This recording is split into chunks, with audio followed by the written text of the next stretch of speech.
এখন বাজে রাত 2:30 আর ওয়েদারটা দেখে মনে হচ্ছে যে দুর্গাপূজা লেগে গেছে। মানে বালুরঘাটে আমরা যখন থাকি দুর্গাপূজা কালী পূজার সময় যে ইমোশনটা থাকে আর কি, মানে একটু কুয়াশা কুয়াশা ভরা রাত সেই টাইপের। দেখো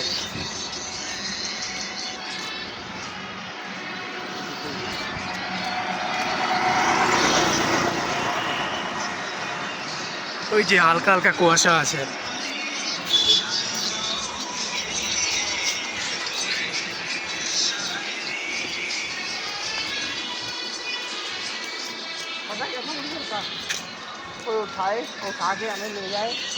দুর্গাপূজা কালী পূজার সময় একটু একটু হালকা হালকা কুয়াশা ওয়েদার থাকে, যেমন ঠান্ডা ঠান্ডা, মানে শিরশিরানি গায়ে বাতাস লাগে সেই টাইপের।